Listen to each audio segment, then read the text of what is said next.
We're just two friends who love the movies, call each other every morning. I'm here with Mitch Caps. How you doing, Mitch? Oh, I can't complain, man. Nice. I'm assuming it seems like you're in the kitchen or you're doing. There's a lot of ruckus back there.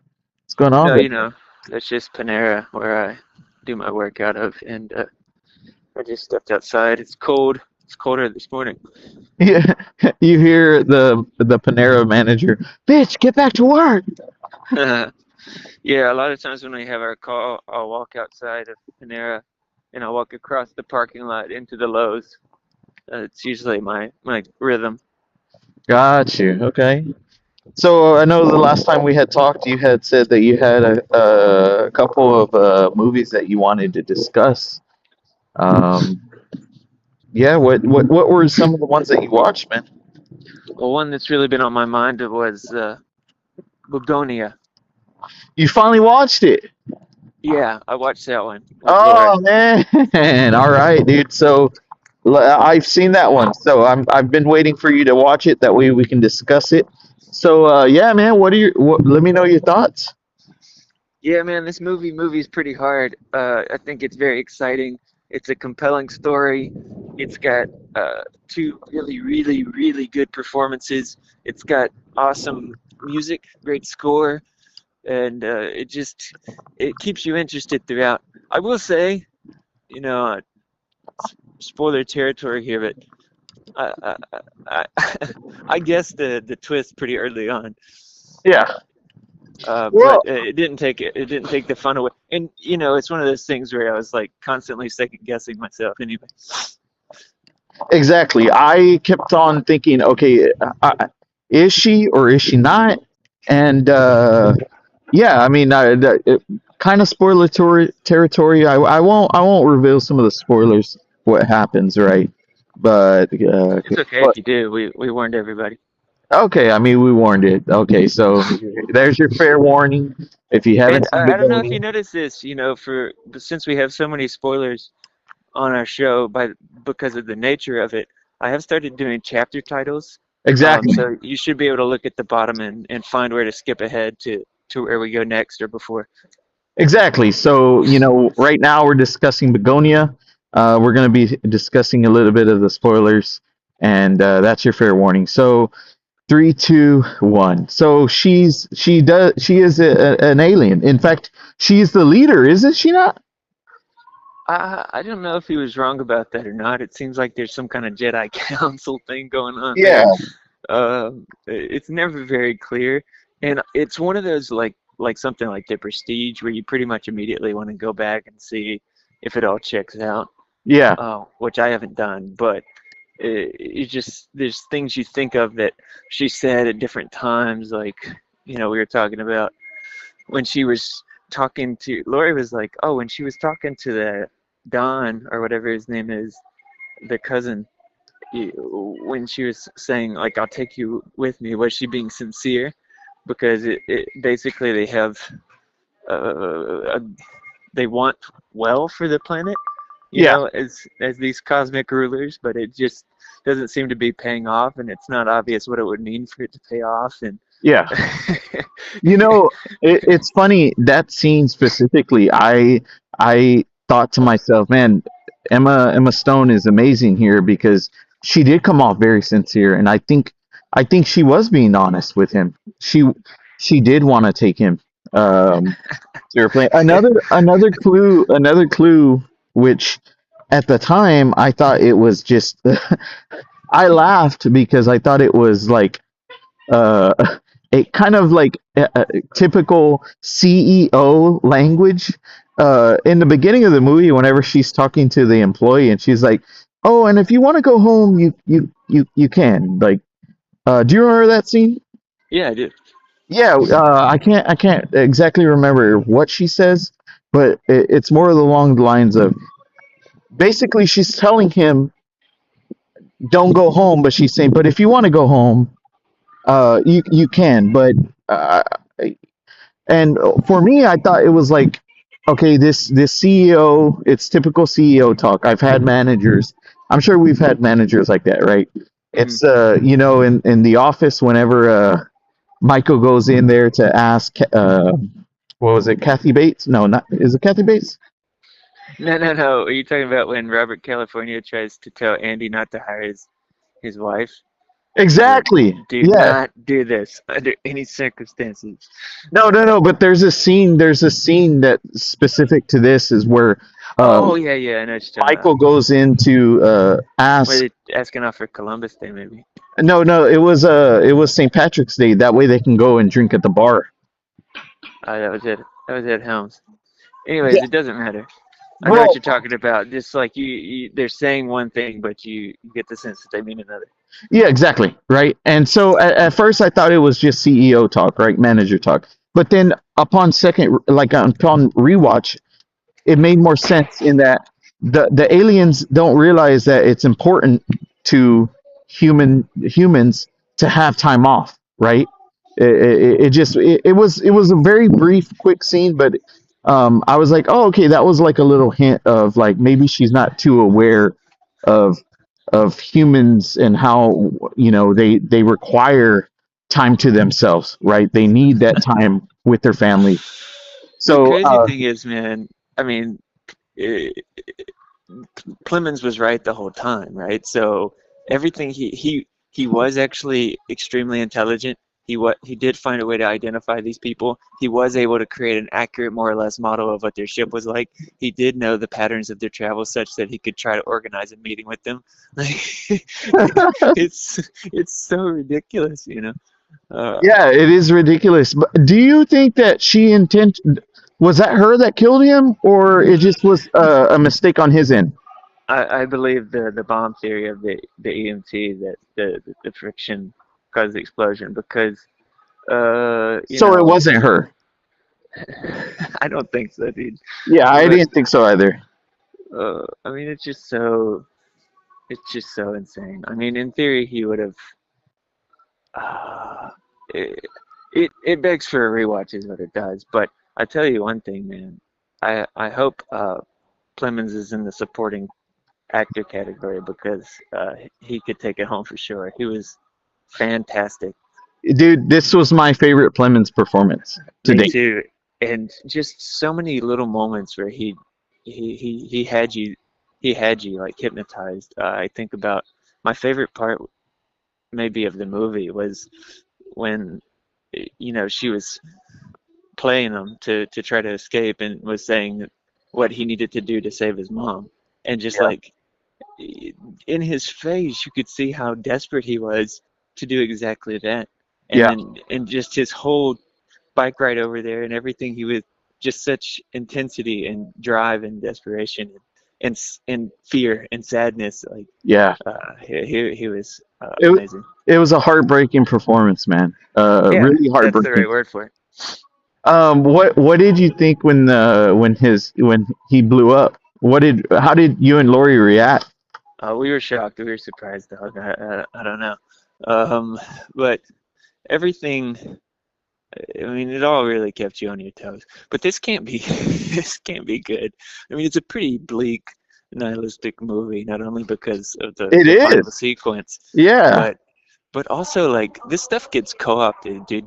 I, as a tourist, if you ever just decide to go hiking on the internet rabbit trails or Yeah. you let your YouTube algorithm run its course, then you see these kind of conspiracy theory like lizard people documentaries and people just totally straight-faced kind of talking about the way it is Yeah. and what's going on. But this really happens.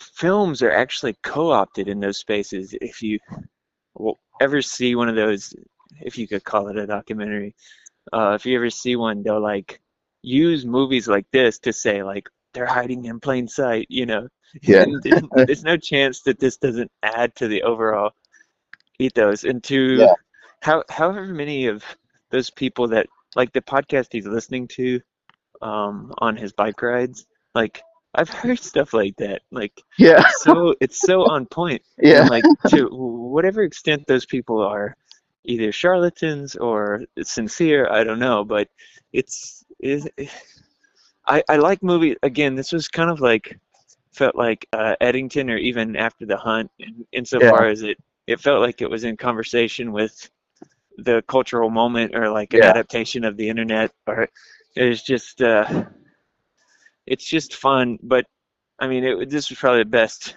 made. I like this one so much. Yeah, man. I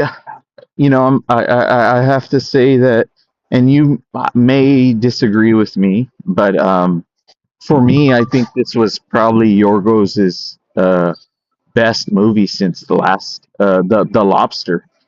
I was Um, gonna say I think it's his best one, and I also I kind of like that. I liked what he was doing in The Lobster and what he did in several movies after that.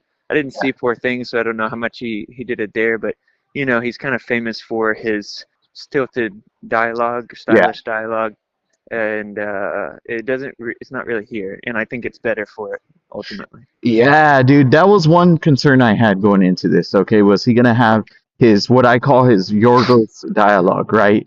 But no, it, yeah, nothing here. It was just such an entertaining movie, and you're right, it is very bleak.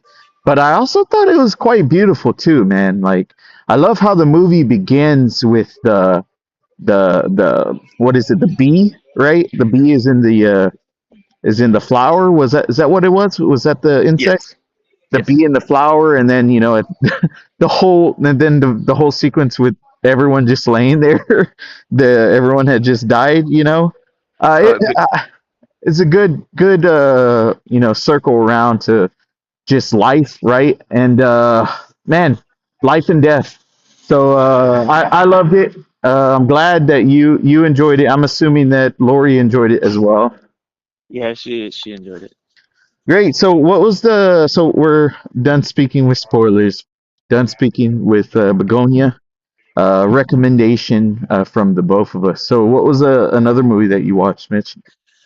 I would say another Kahuna, if not a big Kahuna, a Kahuna, uh, a Kahuna Light, a Diet Kahuna. Daytona. I'm just kidding. No, I watched The Mastermind. Dude, you finally watched it. All right. Well, all right, dude. Was this your pick, or whose pick? Yeah, this was my pick. Whose pick Yeah. was Begonia, and whose pick was your? This was your pick. So it's funny at this time of year because a lot of times I'll be like, okay, Laura, it's your night to pick, but I'm kind of like standing over her, like, do you know what you want to pick? And like, do you need some help?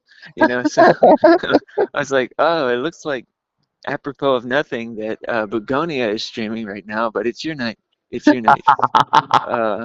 So she's like, okay, she had wanted to watch that one, so that was her pick. This Mastermind was my pick, but this was like a week or two ago almost now that I Oh went. wow, dude. So wow, we're really behind, aren't we? Yeah, it's just with travel and everything else going on. But Exactly, dude. So yeah, tell me your thoughts on the Mastermind. well, I, she's one of my favorites. Yeah, Every time I watch one of her movies, I like her better. I yeah, like what she's up to. I like what she's interested in.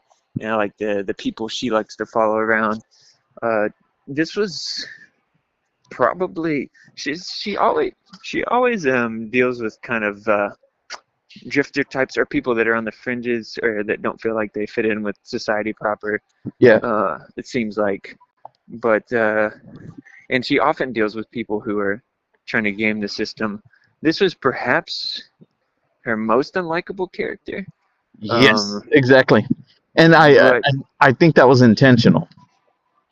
why? I mean, I why does just she suddenly kind of want to make this archetype that she's been dealing with so long so unlikable? Maybe she's wising up to the fact that this can be a dangerous, lifestyle. yeah. I mean, I don't know what her reasons are, but it felt very intentional that okay, she's one. Although he is the main character, it's very hard to root for him, and yet there are times in the movie where you do kind of root for him. I don't know if I ever. I mean, yeah, I guess I in the spirit of the heist, did get me. I don't think I ever rooted for him as a person in particular, although I did find him basically likable. I wanted him to reform, is what I wanted. Yeah. Okay. So, I mean, what was surprising to me was the second half, right? The whole everything involving the heist was pretty much the first like what 45, 50 minutes of the movie, Yeah, or less. Yeah. or Yeah, probably it was like less. a very brief. It was like a 20-minute heist, and then it was like a 15, 20-minute like kind of like they're on his trail, and then like the rest of the movie. Yeah, and then the rest of the movie is just him. He ran away, right? And sorry, folks, but this is spoilers, so we're going to be discussing that. Mitch will put it in the chapters. But yeah, he runs away. And what I loved most, man, I don't know if you caught it, but I love the scenes whenever he goes to meet John, what's his name? Yamagaro, Yeah, that Kelly Reichardt staple. yes. So I loved when he went to go meet with him, right? I loved that Dude, relationship that he had with him. But even more so, I loved the dialogue with the wife, with him and the wife, you know? And they ask him, "Where are you gonna go?" And he tells them, "Oh, I'm gonna basically go see one of our other friends." Well, I'm almost certain that the wife called those other friends to warn them. oh wow, that's not a bad theory. Dude, of course, because whenever the Oh, guy you're comes talking up, about the Magaro's wife. Yeah, the Magaro's wife, yeah. yeah, that So, makes sense. Gabby, so is that Gabby Hoffman? Is that her? yes, she was in Springsteen. She played Springsteen's She's been acting mom. since she was a kid. You know, she was like an Uncle Buck and stuff. Yeah, exactly. That's her. Yeah, it's so good seeing her still acting, man. Yeah, I love her. But yeah, I didn't catch that until I rewatched the movie where because whenever he arrives at the second group of friends' house, you see one of their neighbors come out and he said, oh, they just left. They seemed like they were in a hurry, like they packed everything up. So so Yeah. That makes sense. I didn't catch on to that. yeah, yeah, because she even tells him something along the lines of don't get us caught up in your I can't remember exactly what she says. Basically, Right, but don't. she was saying you've already put us in danger by coming here. Please leave. You know. Yeah, so I thought that was very and the moment, and I think he knew it as well, because when he realizes they're not there, like there's a moment of realization where he's like, oh shoot, like okay, I think maybe she called them up, she warned them, hey, he's coming to y'all. It's You best if know, y'all leave. and look, he does leave. You know, to his credit, and he'll always be doing these.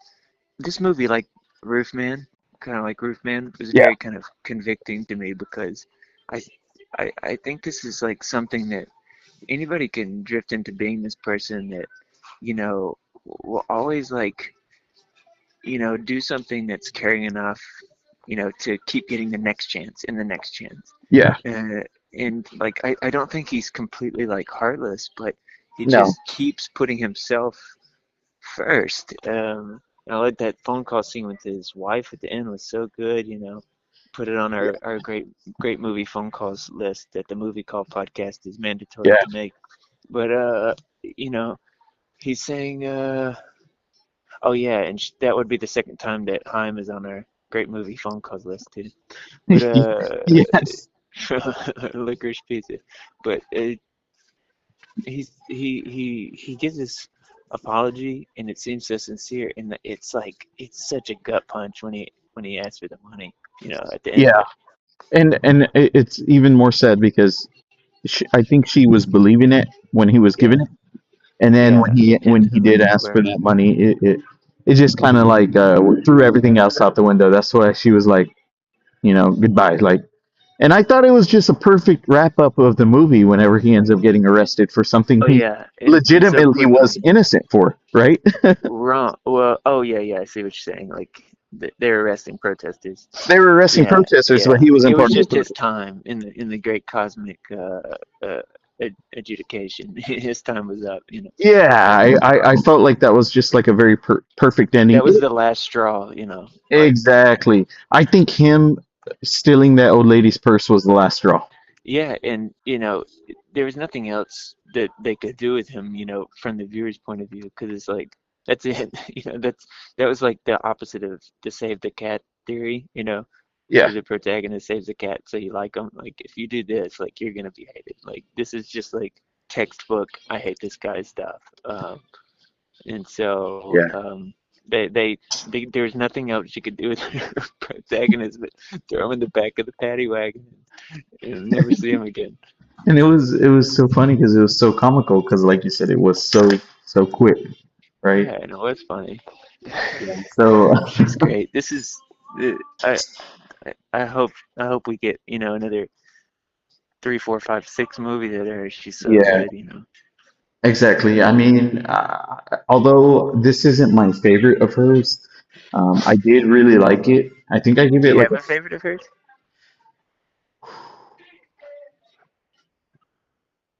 man. I don't know. I'd have to think about it. I All right, really like. I really liked certain women. I haven't seen that one yet, That but one was very good. I saw that. Oh Joy would be mine. Push come to shove. Yeah, it's been a while since I've seen old jewelry, so it's kind of. I don't want to. Yeah, it's been a while. I saw that was one of the earlier indie Well, this movies. warmed me up to Josh O'Connor too. I thought he was great.